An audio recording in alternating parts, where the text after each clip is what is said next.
Mengurus pusat data.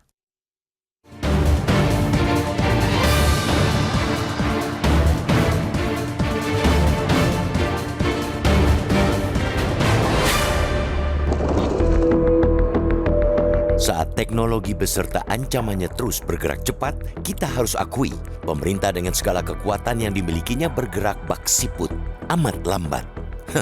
Bayangkan, butuh waktu 5 hari bagi pemerintah untuk secara resmi mengakui proyek Pusat Data Nasional Sementara atau PDNS 2 diserang ransomware.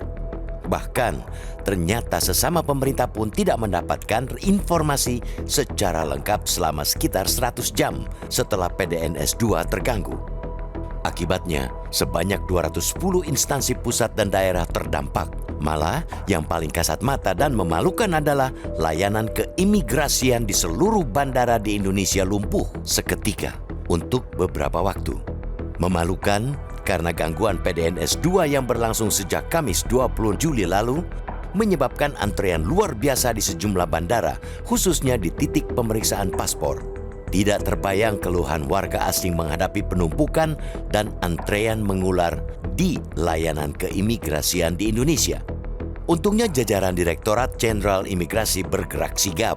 Mereka segera menambah personel di titik penumpukan massa untuk memeriksa secara manual. Kalau tidak, entah apa kata dunia. Negeri yang luas dengan penduduk besar nan pintar ini dibuat bertekuk lutut oleh hacker. Selain itu, setelah 6 jam persoalan PDNS tidak kunjung rampung, mereka kemudian memutuskan untuk memindahkan pusat data karena mereka menyadari tidak mungkin PDNS 2 terkendala teknis. Setelah pemindahan data center yang memakan waktu sekitar 2 hari, layanan keimigrasian secara digital sudah bisa pulih. Akan tetapi, unsur pemerintah lainnya baru buka-bukaan beberapa hari kemudian bahwa PDNS 2 terganggu bukan karena gangguan teknis, melainkan serangan ransomware hasil pengembangan Lockbit 3.0 Brain Cipher. Yang namanya ransomware, serangan ini juga mengenkripsi data yang ada di PDNS 2 agar bisa menjadi alat tawar pelaku untuk meminta tebusan.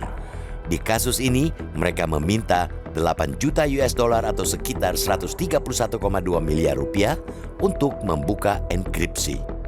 Terlepas dari apapun dalihnya, pemerintah kali ini nyata-nyata lalai. Di dalam pemerintah sendiri seakan tidak memiliki informasi yang utuh. Negeri ini nyata-nyata kedodoran terkait dengan penyimpan data dan hal ihwal dengan pengembangan data digital. Republik ini tidak memiliki perencanaan yang matang dengan desain yang jelas. Amat wajar bila ada anggapan persoalan utama proyek digitalisasi di tanah air justru ada di desain dasar atau perencanaannya. Sebagaimana termuat dalam ikhtisar hasil pemeriksaan semester alias IHPS 2 tahun 2022 oleh Badan Pemeriksa Keuangan atau BPK, Perencanaan Penyediaan Infrastruktur Teknologi, Informasi dan Komunikasi atau TIK kurang efektif dalam mendukung transformasi digital, terutama terkait dengan perencanaan pembangunan PDN.